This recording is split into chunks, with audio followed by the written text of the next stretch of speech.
Hello বন্ধুরা, মৌসুমি YouTube channel তোমাদের সবাইকে স্বাগত। জানো তো, আজকে আমি একটা অপরূপ দৃশ্যর মাঝখানে বসে আছি। মানে এরকম দৃশ্য সচরাচর আমার সঙ্গে হয় না, মানে এইরকম টাইমটা আমি পাই না। তা সেটা তোমাদের আমি পরের ভিডিও দেখাবো আমি কীরকম দৃশ্যে বসে আছি।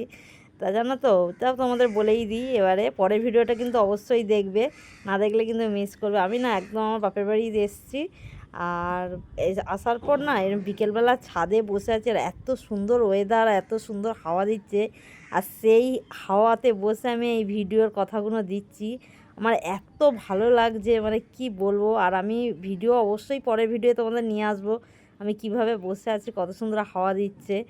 আর জানো তো, মেয়ের আবদারে বানিয়ে ফেললাম গতকাল রাত্রিরে পিঠে। তা সেই পিঠের ভিডিওটাই তোমাদের নিয়ে এলাম। দুধ পিঠে বানাবো, দুধ পুলি যেটাকে বলে। তা দেখো, সেই পিঠেটার জন্যই সব সরঞ্জাম করছি। অল্প চালগুঁড়ি ছিল বাড়িতে, ভাবলাম চালগুঁড়িটা নষ্ট হয়ে যাবে, তা একটা নারকেল এনে পিঠে বানিয়ে ফেলি। এরকম অসময় কিন্তু দুধের পিঠে খেতে দারুণ লাগে। তা আমার মতো কার কার ভালো লাগে অবশ্যই আমাকে কমেন্টে জানাবে। আমার তো দারুণ লাগে পিঠে, মানে একদম মানে মজাদার একটা খাওয়া দাওয়া। দেখো কত সুন্দর কালারটা এসছে, মানে একদম দুর্দান্ত। আর এইটা না টাটকার থেকে বাসিটা খেতে আরও সুন্দর লাগে, মানে জমজমাট জমে ক্ষীর যাকে বলে। তা আমার পিঠেটা কেমন লাগলো অবশ্যই কমেন্টে জানিও। দেখো আমি খাওয়া নিয়ে বসেও পড়েছি, এখানে পিঠেটা কেটেও ফেলেছি, নারকলে ভরপুর একদম। আর নারকলটা না বানিয়েছি পুরো গুড়ের, জানো তো, মানে গুড় দিয়ে নারকেলটা মানে ছাইটা করেছি আর কি, অল্প একটু ছিনিয়ে দিয়েছি। তা আমার ভিডিওগুলো ভালো লাগলে অবশ্যই লাইক কমেন্ট শেয়ার করো, আমার পাশে থেকো।